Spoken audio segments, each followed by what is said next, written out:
देणेदारीतून आम्ही कोणत्याच क्षेत्रात कमी पडलो नाही. बसलेल्या कोणत्याही माणसाने सांगावं की आम्ही कोणतंही क्षेत्र असो, मंदिर बांधायचं आम्ही पुढेच आहोत, सत्ता करायचा आम्ही पुढेच आहोत, विद्यालय चालवायचं आम्ही पुढेच आहोत. अनेक लोकांनी विद्यालय चालवली असतील, पण आतापर्यंत 1 रुपया न घेता 13 शिक्षकांना नोकरी देणारा एखादी संस्था मला महाराष्ट्रात दाखवा, ती माझ्याकडे आहे. ज्यांचे माझ्याकडे 15 लोक काम करतात, 1 रुपया न घेता मी विद्यालय घेतलं आणि आतापर्यंत विद्यालयाला 5वी ते 10वी पर्यंत चाचणीची फी सुद्धा नाही असं विद्यालय मी चालवतो. परंतु मला ट्रोल करताना ही गोष्ट काय केली जाते त्याचं उत्तर प्रत्येकाने जीवनामध्ये सापडलं पाहिजे. आता या गोष्टी आता उद्या प्रश्न उभा राहील, एवढा खर्च यांनी उपलब्ध केला कसा? हे पैसे यांनी आणले कुठून? मग काही एक वर्ग असं म्हणेल जनतेनेच गोळा केले आणि जनतेला दिले, दुसरा वर्ग असा म्हणेल त्यांनी जनता लुटली,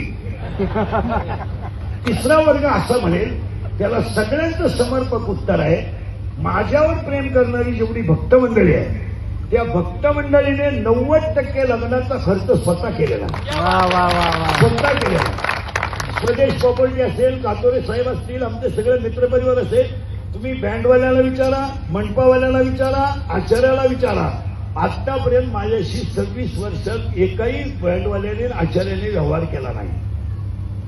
त्यामुळे तो ट्रोल करण्याचा कोणालाही अधिकार नाही. ज्यांना आता आम्हाला देणाऱ्यांनी दिलाय, त्यामुळे त्याच्यावर चर्चा व्हायचं काही काम नाही.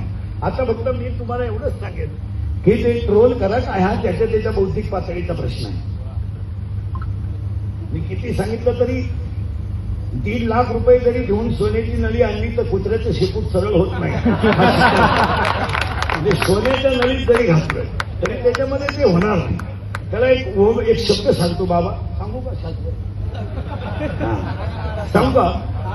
विश्वामध्ये जेवढे ग्रंथ झाले त्या ग्रंथांमध्ये श्री गणेशाय नमः, ओम श्री गणेशाय नमः, ओम नमोजी. पण चांगदेव पासष्टी लिहिताना चांगदेव पासष्टीमध्ये 3 गोष्टी अशा आल्यात, एक हठयोगी आहे आणि एक ज्ञानयोगी आहे.